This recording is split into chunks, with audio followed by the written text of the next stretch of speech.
And the most stressing, the most worrying, and the most devastating part of poultry production, the poultry diseases. How do you tell your body suffering from Gumboro, when your body is suffering from Marek, when your body is suffering from Newcastle, and any other poultry disease? You don't have to look at the general symptoms. That is the general body weakness, reduced productivity, low quality meat, low quality eggs, loss in appetite, body weight. So I'm going to show you how to know when your body is suffering from Newcastle, when your body is suffering from Gumboro, and all the other diseases. So you have the general symptoms of poultry diseases. These are not the symptoms to look at when you want to tell that your body is sick. Every disease will come with these general symptoms. You have general body weakness. Every sick bird will show signs of weakness. That will not tell you that your bird is suffering from Gumboro. It will not tell you that your bird is infested by internal parasites or external parasites. That is not going to show you that your bird is suffering from Newcastle. Weight loss. A sick bird means the body is weak. It's not eating well or feeding well. So its weight will definitely reduce, or it will lose weight. Reduce yields. Being that your birds will not be feeding well when they're sick means they will not give you the good yields that you normally get or that you expect or something like that. Low quality meat and low quality eggs. If your birds are sick, maybe they are suffering from parasite infestation, the parasite will reduce the quality of the meat. The parasite will reduce the nutrients they need to continue with the egg formation process. Anorexia or loss of appetite. Sick birds, just like human beings, will not feed normally. They will lose their appetite. Hence, they will not feed properly. So we are going to handle all these common diseases. We're going to start with Marek, how to tell if your bird is suffering from Marek, the symptoms, and the control. We're going to look at Gumboro. We're going to look at Newcastle. We're going to look at Fowl Pox, Fowl Typhoid, Infectious Coryza, and other diseases. So we start with Marek. Marek is a viral disease. Most poultry diseases are viral. And Marek comes in 4 phases. We have the cutaneous or the skin form. This will show the following signs: enlarged reddened feathers, funicles, and white bumps on the skin that form brown crusty scrums. Number 2, we have the neural or the nerve form. This is characterized by one, all, or none of the following symptoms: progressive paralysis that happens in the leg or the wing. One leg will or may be extended backwards and one forward.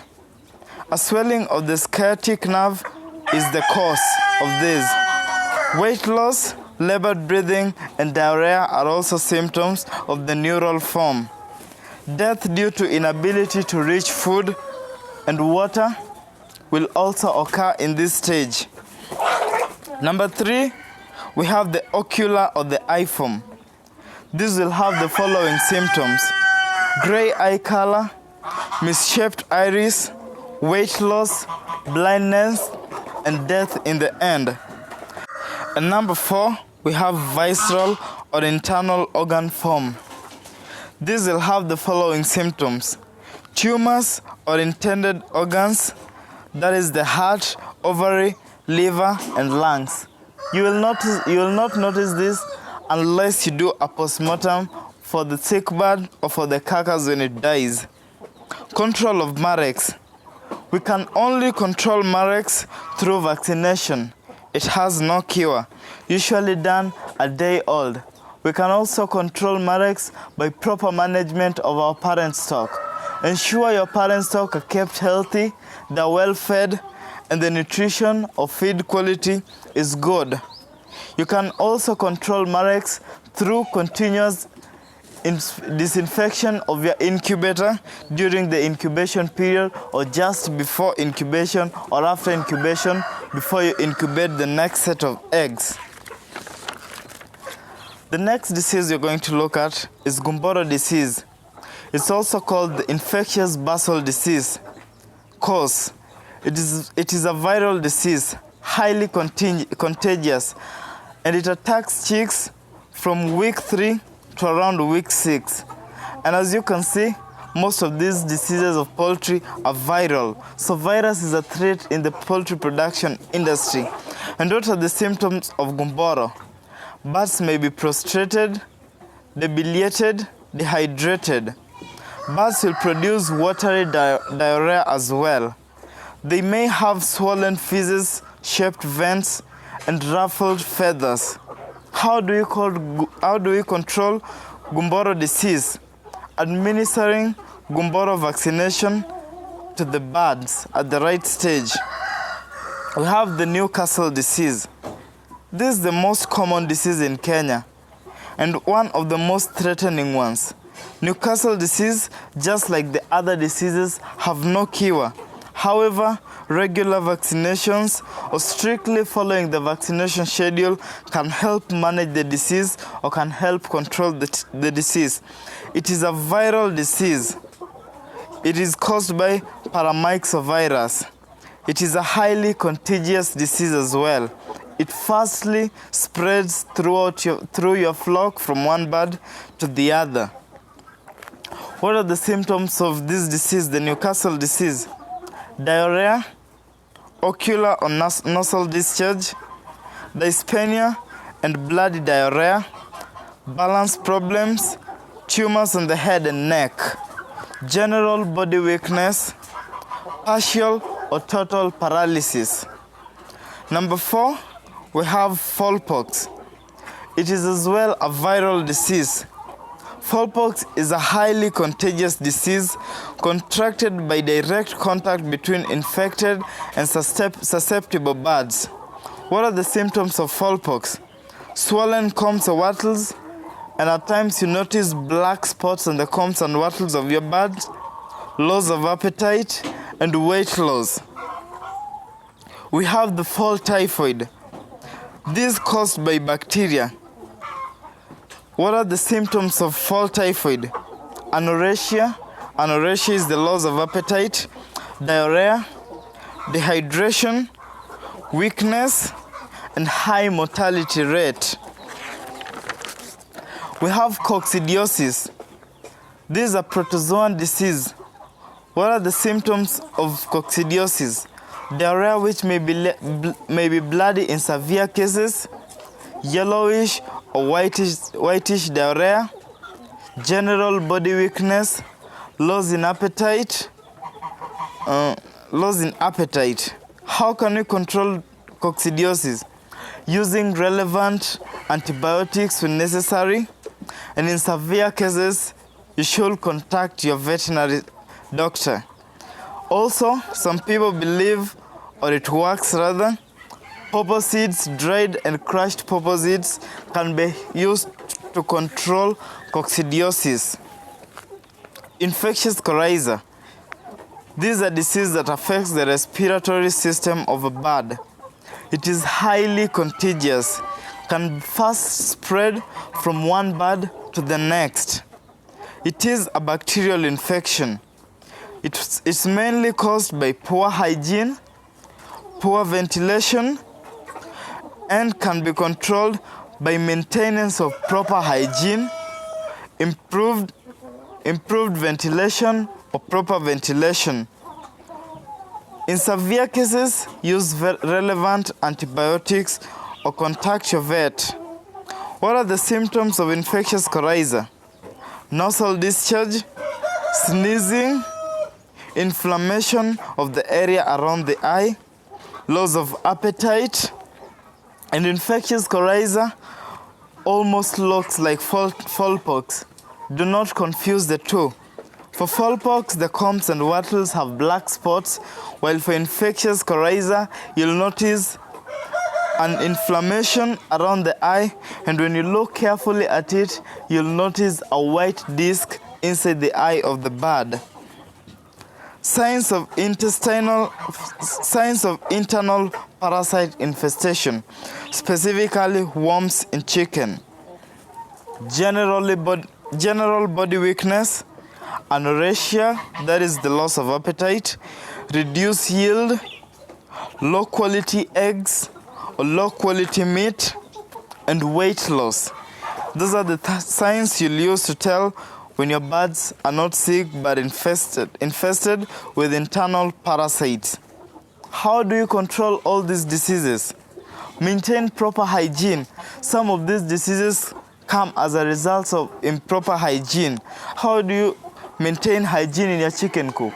Washing the feeders and the drinkers every time you're changing the water in their feeds, every morning and evening, or any time you think you should.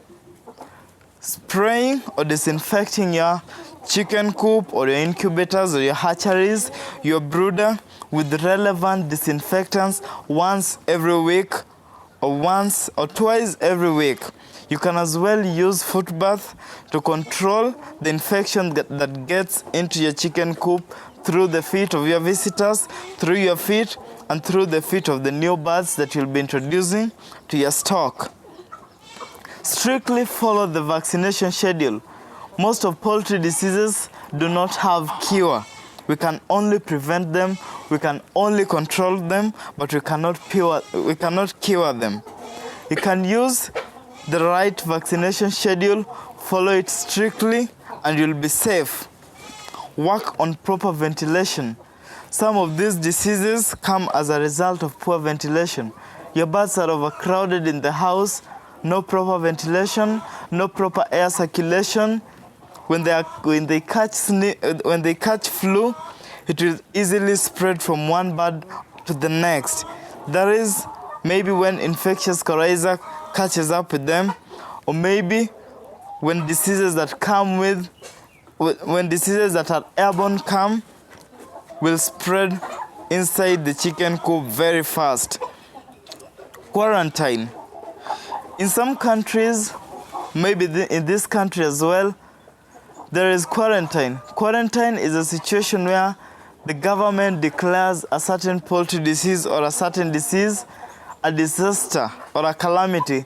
Hence, movement of birds from one place to another are minimized, controlled, or regulated. Isolating sick birds from the flock. Ensure you have a sick bay in your chicken coop. Separate the sick birds, give them special treatment, and medicate them so they don't spread the disease to the rest of the flock. Proper disposal of animal carcasses. Once a sick bird is dead, ensure you bury it deep in the soil or you burn it so the infection doesn't get back to your birds or infect your birds again. Using the correct spacing.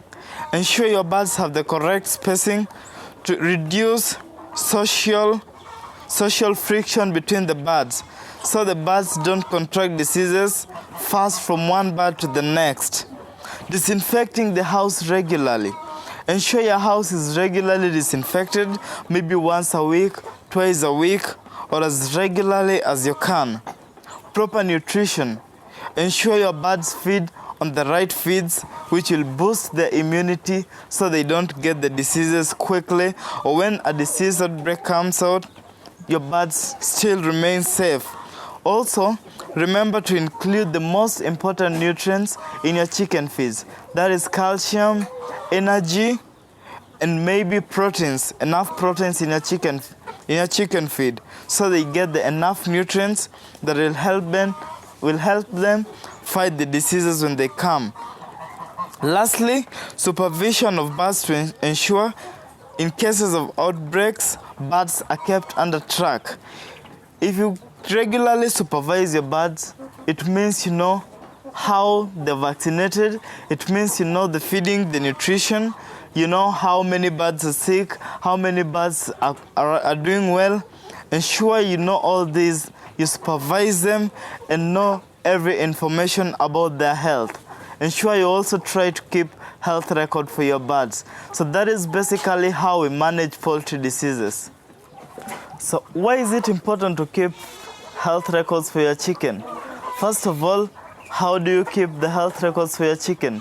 When you notice a sick bird, isolate it ensure you have a records that this specific bird was sick. It may not be ideal for your future parent stock. Because some of these diseases are hereditary, it will come to affect the offspring of the bird. So ensure you have a record of every single bird that has had complications in the past. You isolate it, you don't mix it with your parent stock, and ensure you don't breed it in future if it has any complications that are not easy to manage. First of all, we want to talk about the vaccination schedule. We want to look at how the vaccination schedule for indigenous chicken look like. The indigenous chicken breeds. At day 1, we have Marek's. Marek's vaccine is done on the first day when the chicks hatch. It's normally done in the incubators in form of injection. It's mainly meant for the commercial hatcheries. Reason being, incubators with low egg capacity do not stand high chances of contracting Marek's disease infection. Another reason why we don't do Marek's vaccination for incubators with less than 1,000 egg capacity is because Marek's disease is not a threat in this country. And Marek's disease comes in doses of 1,000 birds. And the vaccine costs around 3,000 shillings. So it's not economical to do Marek's disease vaccine, which is not a threat in the country, and use all that amount to do the vaccine, unless you're doing commercial hatching. Number 2, we have the Gumboro disease, normally done at day 10. At day 10 of the birds who do Gumboro disease is done through the drinking water. At day 18, we do second dose of Gumboro disease, also through the drinking water. At day 21 of week 3, we do Newcastle disease first dose. Newcastle disease can be done in form of eye drops or can be done through the drinking water, that is orally. At week 6, we have Fowl Pox vaccine. It's usually done on the wings, it's called wing stab. At week 8, we have Fowl Typhoid disease and repeat for Newcastle vaccine. Fowl Typhoid disease is done in form of injection on the thigh muscle. For Newcastle vaccine, it's oral, that is eye drop or drinking water. After that, we have deworming. We do deworming for birds at week 18, just at the point of lay.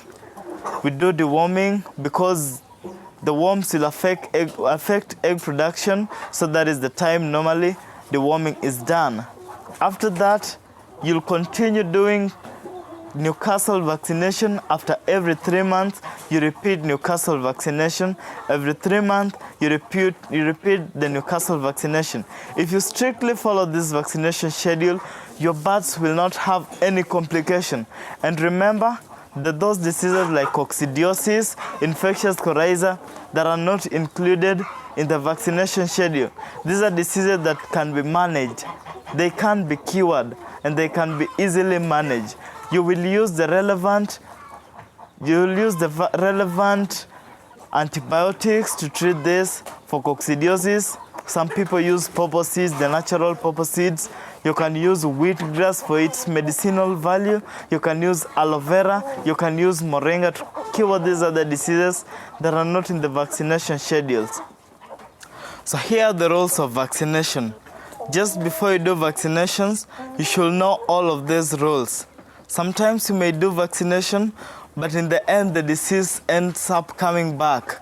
And you ask yourself, I did Fowl Pox vaccination, and now the birds have the black spots on their wattles and combs. What did I do wrong? Number 1, you should never vaccinate sick birds. Vaccinating sick birds may kill them, or the vaccine may fail to work on the bodies as it should. Vaccination should be done very early in the morning or very late in the evening when the temperatures are low. Number 3, you should withdraw the use of antibiotics 3 days prior to vaccination and 3 days after vaccination. Number 4, when doing vaccinations, ensure you don't trust your vet with buying the vaccine for you. Buy the vaccine yourself. The vet may come with a vaccine that have overstayed, maybe wants to dispose it, or he may use a vaccine that is not the right one. Just because he's doing a business does not mean he'll do what he's supposed to do. Buy the vaccine yourself and let the vet come do it for you at the right time. In cases of injections, when doing vaccinations such as Fowl Pox, Fowl Typhoid, you can use anti-stress, as these injections will cause stress to the birds. Ensure your birds drink the medicated water just 3 hours or within 3 hours. After 3 hours, the water may turn toxic. Ensure you pour the rest of the water after that timeline. Ensure your birds drink the water 3 hours or less than 3 hours and pour the rest. How do you ensure your birds drink all of this water before that time? When using drinking water for medicating your birds, give your birds powdered food or maybe onga feeds for around 1.5 hours or 1 hour 40 minutes, and withdraw water. Give them dry food without water. After 1 hour 40 minutes, mix the appropriate amount of the vaccine with your water and give them to your birds. Your birds will go for the water due to the thirst, and this will be very effective vaccination plan. So most farmers make a mistake of giving the birds chlorinated water or the tap water. Tap water is very wrong, especially at the times of vaccination.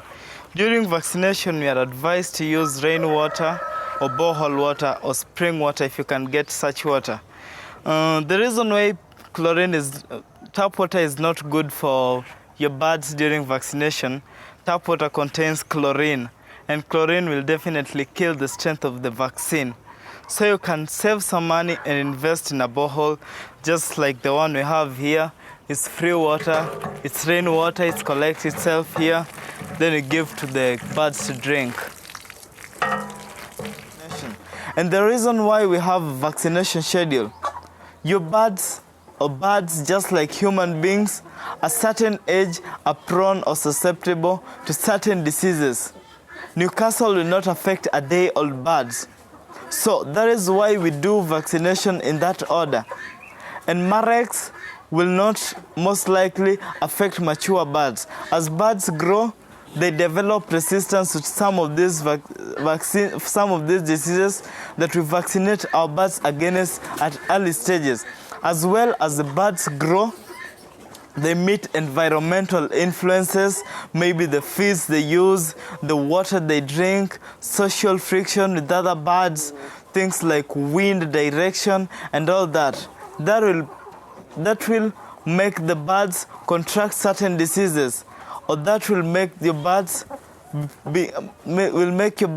likely to contract certain diseases, such as Infectious Coryza, which will not affect your day-old birds. So that is why we have a vaccination plan. At day 1, you should do Marek's. Day 2, day 10, you should do first dose Gumboro. Day 18, second dose Gumboro, in that order. Ensure you follow this vaccination plan strictly. You will not have any complications. Also, ensure before you vaccinate your birds, you know the rules to follow. Follow these rules strictly. Do not mess with a single of them. Let's go inside the poultry coop. Please disinfect your feet. Sure. So the reason why we put that disinfectant, it's called a foot bath. We use Carol. It's because sometimes somebody comes in and is stepped on something that can cause infection to the birds. So it needs to be left there. It doesn't need to get into the poultry coop to cause infection. So this is the disinfectant we use for our foot bath. It's called Carol. I think so far is the best for foot bath. We use it 50 ml for 10 liters of water. And just as you can see here, we're using a basin where we have our disinfectant and we have a sponge or mattress. The reason why we use this mattress is so that the water doesn't evaporate very fast when it's hot. Some people will use a basin while others will just remove the basin and put the disinfectant here. The reason why we didn't decide to put it here is because when it rains, it gets floody and the strength of the disinfectant gets lower and lower. So we put it inside the basin. Apart from the kettle that we use in the foot bath that is at the door, we can also use some other disinfectants to disinfect the house once every week. You need to disinfect the feeders, the drinkers, the walls of the house, the floor, the litter on the floor, and on the house, everything inside the house. We have Norocleanse. You can use this. You can use this disinfectant. You can also use Alticide for the same purpose. So you just mix 100 ml for 10 liters of water. You can use this sprayer, or if you have the knapsack sprayer, the big sprayer, you can use it for spraying the walls, the litter. Once every week, you should remember to do this so that you keep off you keep off infections inside the house.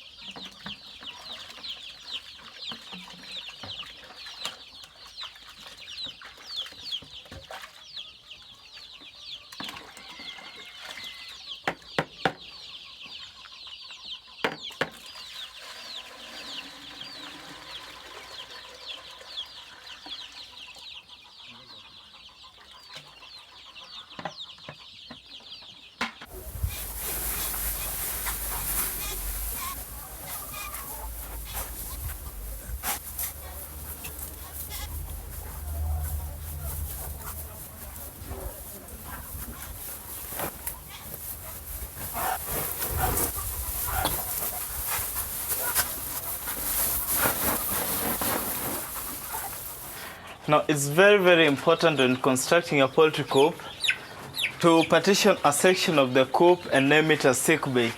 Just like this one of ours here, we call it our sick bay.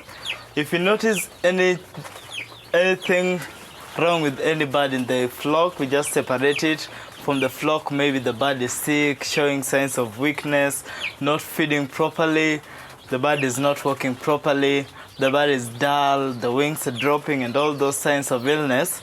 We'll just take away that bird from the flock. We put it here, we medicate it here, we give it special treatment, we give special heat there, and other things that we do not give to the normal birds. We give them special feeds at the sick bay, we give them water, we give them warmth. So that is very important because for birds, for poultry, you notice in the morning when you have sick bird, one of them, in the evening you'll have so many of them affected because most of the diseases in poultry production are contagious. They're highly contagious. Since they share drinkers and feeders, it is very easy for the disease to spread from each bird to another bird. I'm going to talk to you about introducing a new bird to your flock. People do this for so many reasons, some of them being that you want to avoid inbreeding in your flock, which can lead to several disadvantages to your flock or to the chicks that will come out of the flock. Another reason for that is you want to make sure that the bird you're introducing into your flock. Another reason that you want to do this is you want to make sure that the bird you're introducing into your flock does not go in there with any diseases or any infections. Now, what you need to do once you get a bird like this, either from another farm or from the market, before you introduce this to your flock, first you need to disinfect the legs in the disinfection. This is the disinfection. Specifically here we use Carol, that is usually in the foot bath. You hold the bird like this, in this position, and you dip both of the legs into the water. This is for disinfecting both the legs of the bird. And then you will look for a feather. You will look for a feather from anywhere. You will use kerosene. Whatever we have in this is kerosene. You will use kerosene and you will apply the kerosene on the wattle and the combs. So using this, I will apply this. This will help in killing if we're told they have any fleas or any you will simply clean it like this, and make sure it goes on every single part of it. And then now, given this is a grown-up bird, you need to vaccinate it before you introduce it to your flock. So you will get the Newcastle vaccine from your nearest agrovet. You will vaccinate it against the Newcastle disease, and then you will separate it, and you will have to put it aside for at least 24 hours before you introduce it to your flock. Therefore, what you will do, because you need it to take in the vaccination, you will feed it. You will put it aside and give it food, the dry powdered food for your birds. And then after it gets thirsty, after 1 hour, 30 minutes, you will give it the Newcastle vaccination. You will leave it there for at least 24 hours. And then after that, your bird will be ready to join your flock as a new member. You need to check your bird before introducing it to the flock, and if you notice any fleas on the birds, sometimes the bird can have fleas, you can use dudukrin or dudu dust. You just, it's in powder form. You take it and you rub it around the bird everywhere, and then make sure that it goes everywhere on the bird. The dust, the dudukrin or the dudu dust, you can buy that from your nearest agrovet, and then that is when, after that, you need to isolate the bird before introducing it to your flock. It's also very important to make sure that the hygiene of your chicken coop or the hygiene of your farm is at almost 100%. So how do you keep this hygiene to that level? First of all, just like we've shown you in our chicken coop, we have a food bath at the entrance. The importance of that food bath is to make sure that no infection gets into the poultry house that will cause infection or that will cause diseases or develop into complications in future. That's not enough. It's not only about the food bath. When you get into the poultry coop, you need to look at the feeders and the drinkers. What kind of feeders and the drinkers are you using? First of all, when selecting the feeders and the drinkers to use, you have to make sure you select drinkers and feeders that will be easy to clean, not the ones that you'll keep there for long. They will stay with water and feeds for a very long time without cleaning. That will probably cause infection to your chickens. Another thing that you should also do is to remember to disinfect the house once every week. We've shown you disinfectant that you can use to disinfect the walls of the house, maybe washing the feeders with the same disinfectants. You can use Norocleanse, you can use the Biosafe disinfectant we've shown you. You can use the EM1, it's used for disinfecting as well. You can use Carol, you can also use Ultracide, among other disinfectants that are good in the market. Apart from disinfecting the house, you need to wash the feeders and the drinkers every morning and evening, or every time you're changing the feeds, or every time you notice the feeders and the drinkers are not clean. You should get them out of the poultry coop and wash them. Lastly, you need to consider changing the litter of the floor once every month or after every 3 weeks, depending on the kind of litter you're using and depending on the floor you're using, and that also depends on the number of birds you're keeping. When constructing your chicken coop, ensure that you construct your chicken coop in a way that will be easy to clean, a way that you'll have it easy changing the sawdust on the floor if you're using sawdust, or rather the litter on the floor. Alternatively, if you want to make a good chicken coop, you can make your house of wire mesh so that the droppings goes down and do not settle on the floor of the chicken coop. So you just collect the droppings underneath the poultry house. There is another advantage that the battery cage system has over the deep litter system. When the birds drop, the droppings go down. They do not settle in their cages or in their house. So it makes it easy to maintain hygiene in battery cages. But you can as well maintain hygiene of good level when using these other systems like the deep litter system and the free range system by keeping on washing their drinkers, ensuring you clean the house every time, changing the water and the feeds every time, and disinfecting the house once every week, and not forgetting to put the food bath at the entrance of your chicken coop.